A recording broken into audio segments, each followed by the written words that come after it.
Hello, welcome to Release Your Wings. I'm Dan Bagley, and I'm interviewing again Shireen Chada. Hi, Dan. Shireen. Now, I'd like to start off with a little experiment with our viewers. Just quietly nod if you've ever experienced loss. If you've ever experienced illness, does that happen? If you've ever experienced disappointment, again, if you've ever experienced heartache. So it's not if, it is when. We all get these things. And today's topic is healing the heart. How do we get past that sense of loss, disappointment, heartache? And once again, feel not just survival, not just even resilience. How do we move to flourishing, is your expression. I can fly. In the sense. So, I think that's worth talking about. Yes, so Dan. tell me, how do we start thinking about this, my friend? You know, I was actually thinking of times when my heart was really healed. Mm-hmm. I didn't even know my heart was hurt or that I was holding things in it. Yeah. And there were times in my meditation I was really flying. Like there was such a lightness. I was levitating almost. No one saw me, but I was levitating. I levitate much better when no one's looking. Exactly. And I'm asleep. And so I was levitating almost. And I realized that I didn't know that my heart was heavy or that my heart was not healed. And when it's actually healed, this is how I feel. This is how blissful I am. This is my true nature.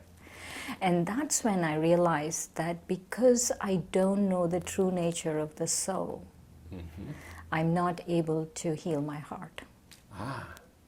That's an interesting thing. And we're carrying extra baggage, extra grief, not even acknowledging it's there. Yes, because we don't know. It's like the frog in the boiling water experiment. You know, you put a frog in a boiling water and it jumps out, but it's you slowly start boiling. It doesn't know. And so it's so gradual. It's so... I try not to do that very often. It's not good entertainment. And so it's so gradual that you don't know that this is how it actually it is. And then when you see the other side, you're like, whoa, why was I sitting in that? Yeah. Or we go through life with our life backpack and our skills and our hopes, and now and then a pebble gets dropped in and another pebble, and we're not aware that we're really struggling to carry these burdens with us. Right.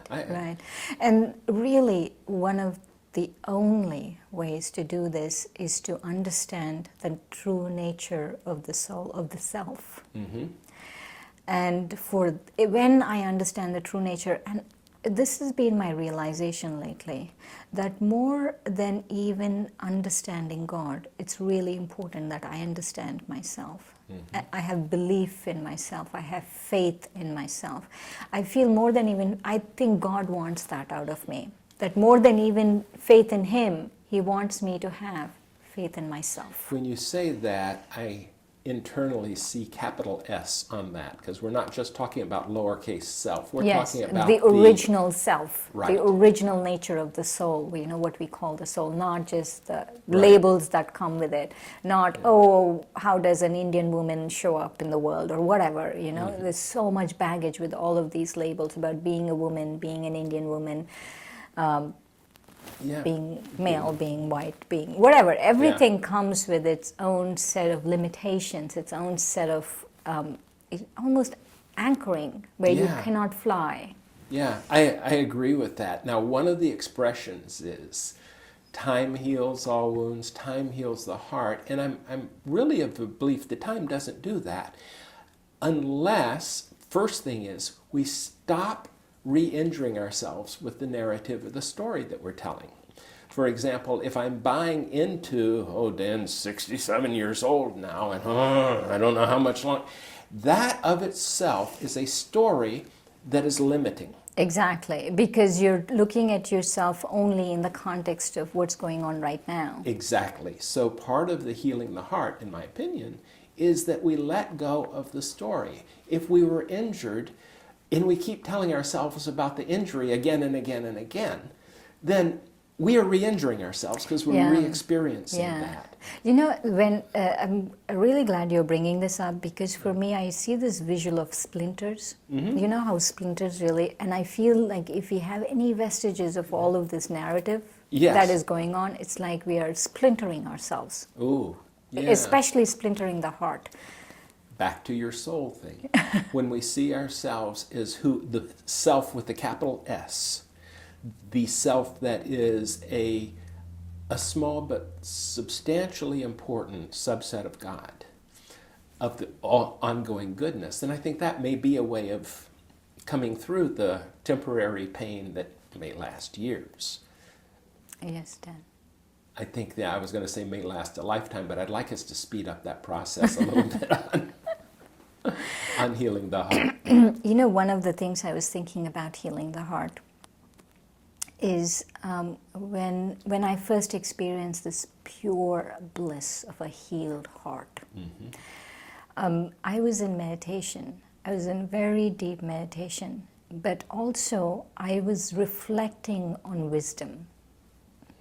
And so that wisdom, that enlightenment, I felt healed. You know, they say truth sets you free, and really truth also heals. Yeah. And so not truth in, you know, whether The small someone, things, yeah. small things, but real truth that makes you divine.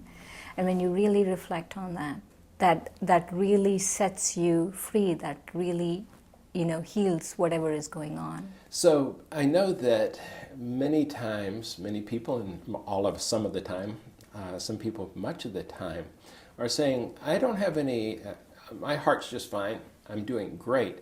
It's that darn traffic that always irritates me. Or it's the weather. Or it's the other political party that's not me. And I think these are nice symptoms that we're dealing with an injured heart, that we are dealing with baggage, with storylines that keep us off balance. Yeah, and also I feel we use these very minor things as excuses for much more deeper issues that are going on. So the key is, the secret is to get down to the core, to where the self is totally free to be the self without the extra baggage, without the injuries.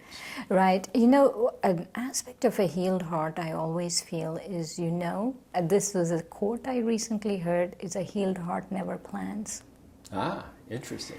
And if you're planning, if you're worried about the future, if you're always in that mode, then you know your heart isn't healed. Now, wait a minute. You just set up the next time we do a videotaping, and that's more than a week in the future. Now, does that mean your heart is not doing well? Especially, you know, if I'm really worried about a lot of things about the future. I mean, we have to plan a few things, Sure.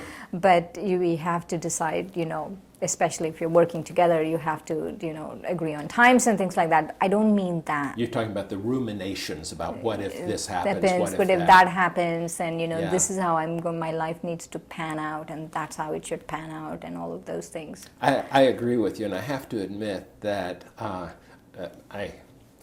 not in the stock market. I mean, I don't worry about such things, but I still get some newsletters and things by email, and that is constantly the game, and it's be careful. You know, the economy is going to do this, or you're going to miss out on an opportunity. And that level of planning is really a problem in terms of feeling complete, whole, and safe at the core level. Not that we shouldn't at least have a nest egg and some way of sustaining ourselves.